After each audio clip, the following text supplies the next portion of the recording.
بسم الله الرحمن الرحیم. خدمت شما بزرگواران هستیم برای آموزش برخی از قطعات پمپ انژکتورهای گازوئیلی و هواگیری مدار پمپ انژکتور.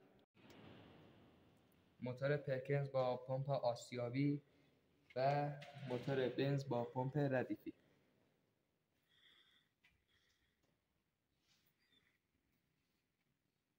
در این پمپ ها مشکلاتی از قبیل هوا گرفتن دارد. علت هوا گرفتن به چند دلیل است: خالی بودن باک، سرد شدن بیش از حد، گرم شدن بیش از حد و یا پارگی مجراهای بود.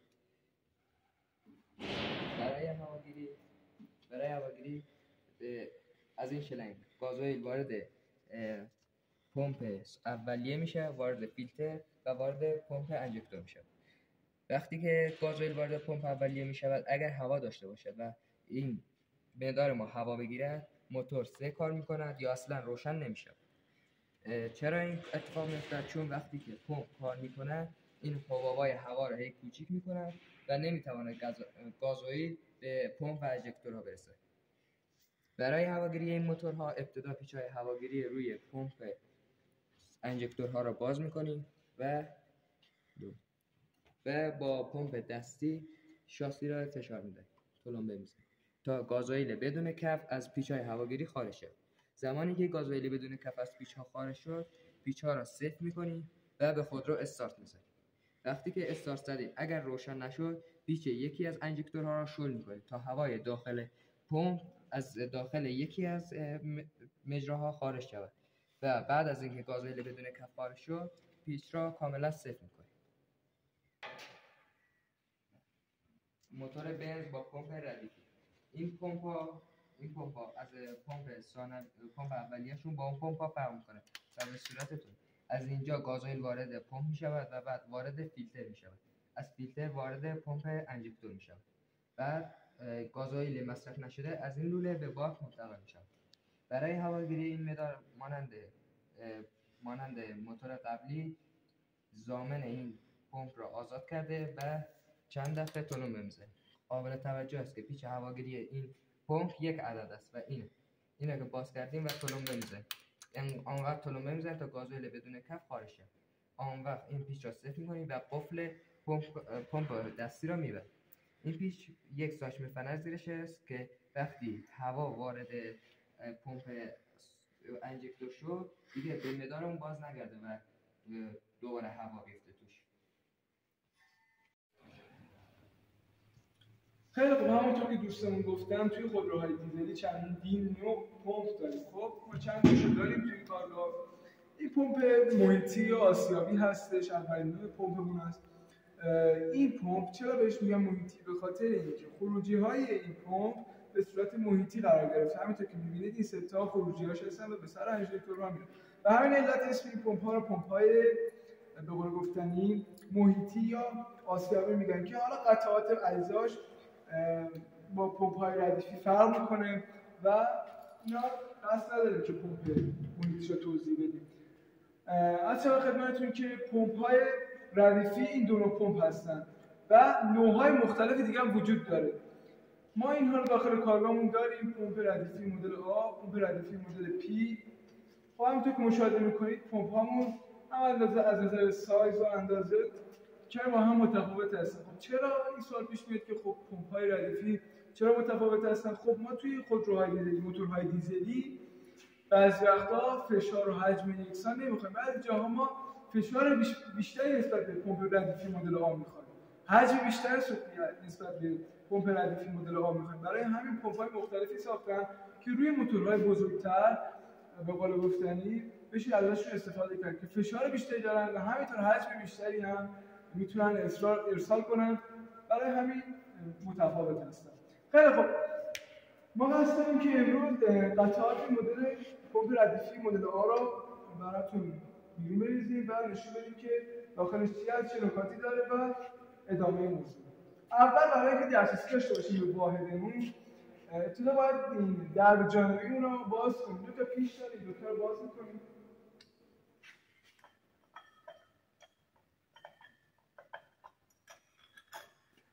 قطعاتمون رو روی یک سطح صاف می‌ذاریم که گم نشه. حتما برای قطعات میبایستی از یک سطح استفاده کنیم که تمیز باشه. هرچند که این پمپ آموزشیه ولی داخل این قطعات پمپ به خاطر ظریف بودنش باید یک جای باشه که تمیز باشه و حالا روی میز چوبی مثلا قطعات چوبی بهشون نچسبه. خیلی خوب، با باز کردن درب جانبی الان دیگه ما به تمام واحدها دسترسی داریم. برای اینکه بتونیم انواع قطعاتش رو مشخص کنیم، آموزش بدیم، نکاتش رو بگیم و نحوه عملکردش رو، ما فقط نیاز داریم که یه دونه از این واحدها رو باز کنیم. اولین قطعه‌ای که باز می‌کنیم به قول گفتنی این هولدر هستش که نگهدارنده فنر چیه؟ سوپاپ فشار هستش. این اولین قطعه‌ای که باز می‌کنیم. دومین قطعه‌ای که ما بهش دسترسی داریم فنر سوپاپ فشار و نگهدارنده یا راهنمای فنر سوپاپ فشار هستش. این که جلوگیری می‌کنه از انحراف فنر، راهنمای فنر به قول گفتنی اینجا و فنر. خب فنر چیکار میکنه؟ فنر یک مقاومت ایجاد میکنه در برابر فشار سوخت. چرا؟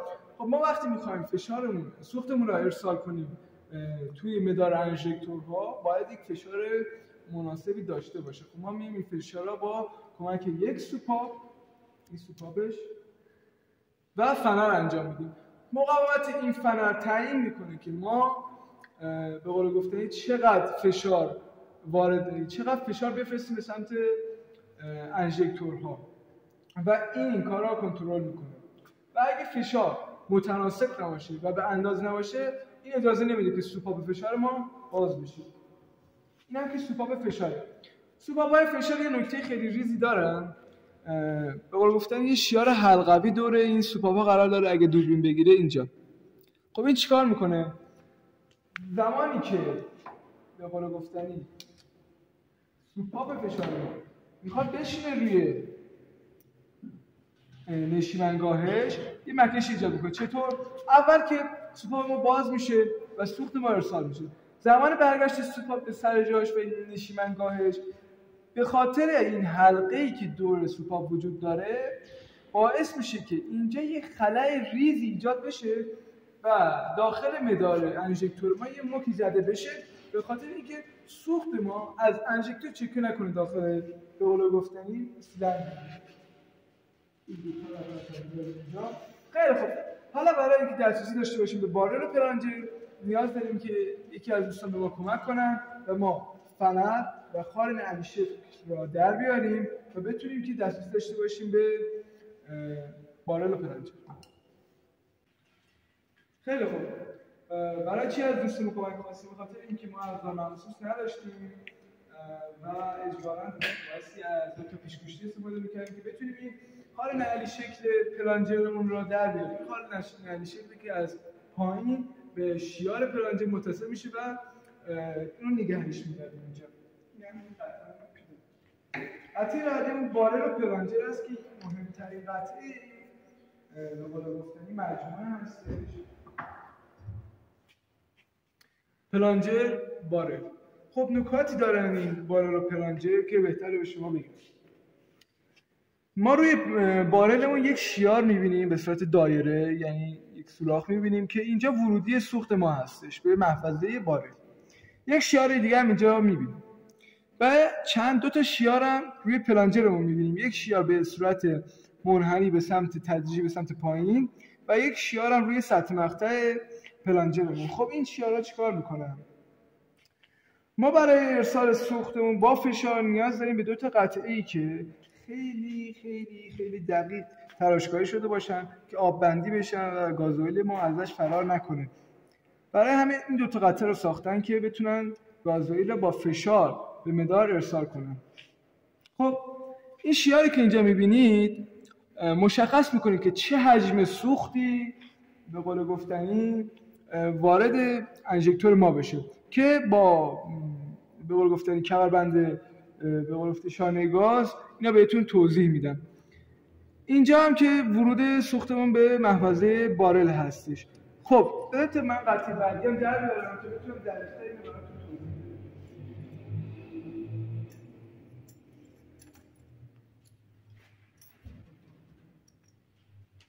بدم. قطعات بعدیمون یک فرآیند به قول گفتنی بار این هم که به قول گفتنی یک واژه گذاشتیم بالاتر اینم کربندی و به قول گفتنی راهنمای پلانجر. این راهنمای پلانجر و کربندی که روش بسته شده. خب این کربندی کارش چیه؟ بسته میشه به متصل میشه به شانه گاز. دوربین لطفا بیاد جلو که شانه گاز معلوم باشه. شانه گازمون اینجا هستش. شانه گازمون اینجا هستش و این کربندی متصل میشه به شانه گاز و با گاز دادن ما و به صورت اهرم بندی و غیر مستقیم با گاز دادن ما شانه گاز داخل مدار به سمت جلو و عقب حرکت میکنه که باعث میشه این کمربندی به چپ و راست حرکت محیطی داشته باشه. حرکت محیطی باعث چی میشه؟ خب ببینید دوستان توجه داشته باشید که به قول گفتنی پلانجر ما داخل این راهنما به این صورت قرار میگیره و چف میشه. ببینید وقتی که این کربندی حرکت کنه پلانجر ما هم به سمت چپ و راست به صورت محیطی حرکت میکنه و بارل ما ثابته. با حرکت محیطی به صورت چپ و راست پلانجر وقتی به سمت چپ و راست حرکت میکنه سوخت ما کم و زیاد میشه. چطور؟ اینطور که الان بهتون توضیح میدم. توجه داشته باشید زمانی که ما سوخت کمی نیاز داریم و تحت فشار نیست موتور ما، این زاویه ببینید این زاویه شیار ما که نزدیکتر به سطح مقطع هستش روبروی این شیار بارل قرار میگیره. چرا؟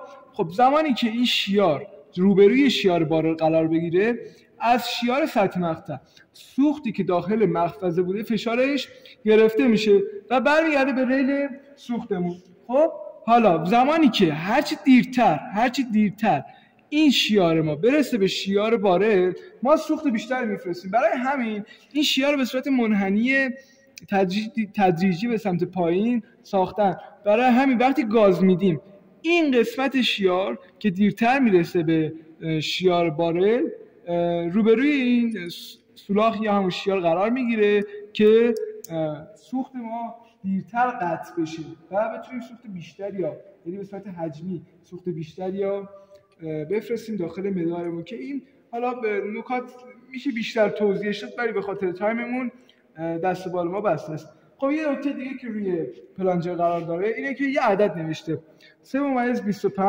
و اینجا گفتیم یه شیار داره روی بارل و اینجا هم یه شیار داره. ببینید این 3.25 باید روبروی این شیار و این شیار باشه و همین جفت اینها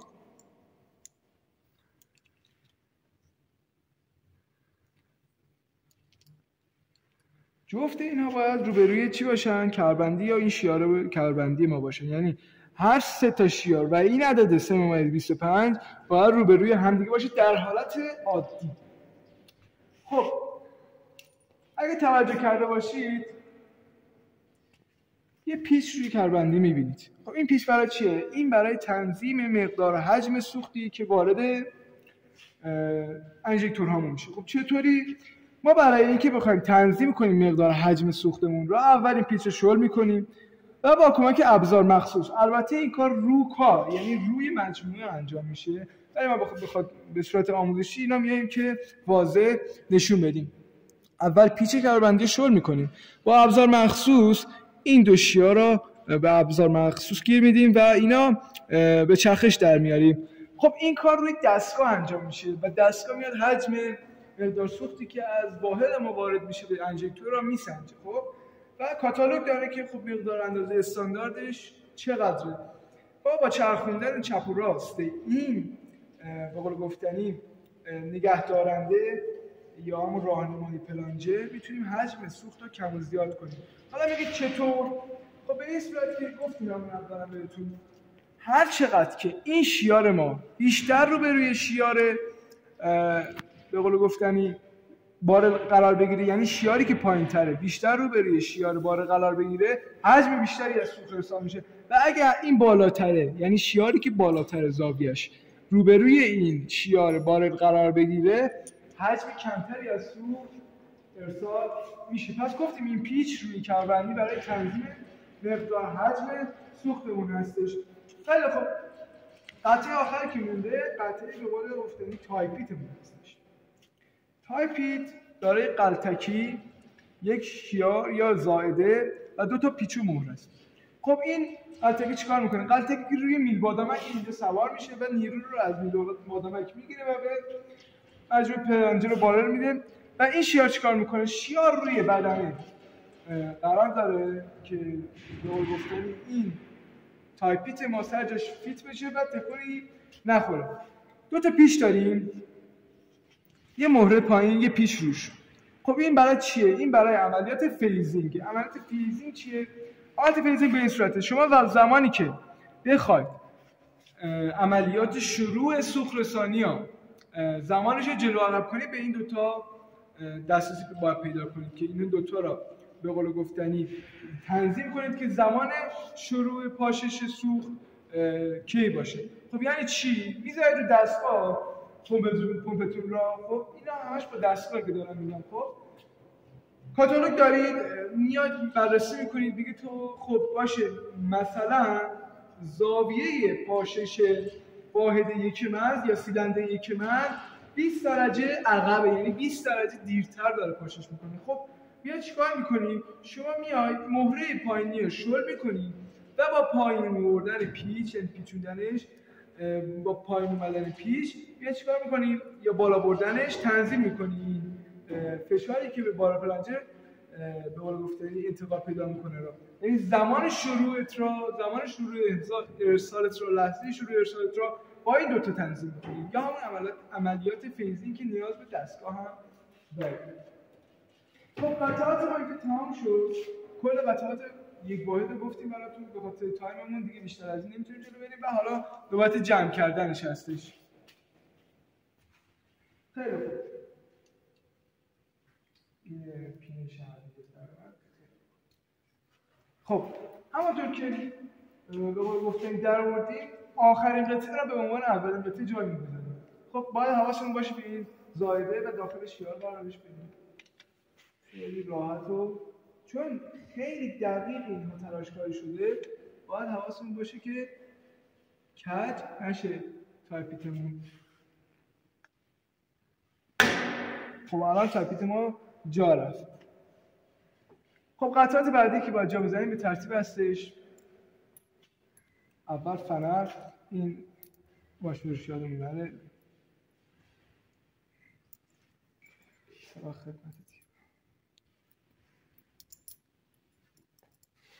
خیلی به راحتی اینا رو جا میزنیم. یه نکته‌ای هم در مورد زاویه کمربندی ها بهتون بگم.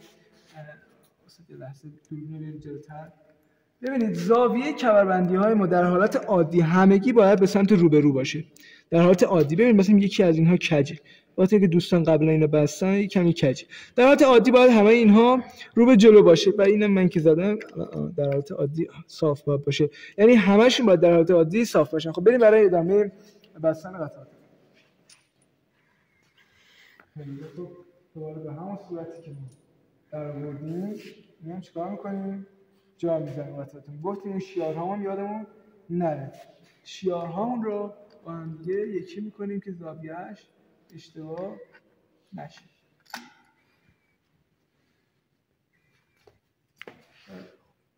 حالا بایستی این حالا بذارم که خب اینجا نیاز داریم به کمک دوستمون تا بتونیم این خال نعلیشک را دوباره جا بزنیم.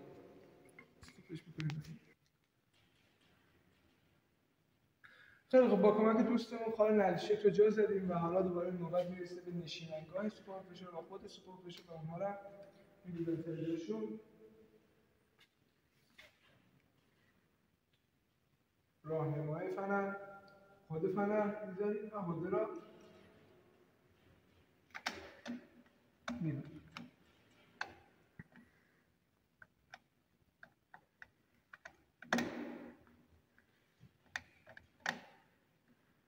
چون این واحد فکر کنم رزواش خرابه کامل بسته نمیشه. خیلی خوب. در به جانبی می‌بندیم.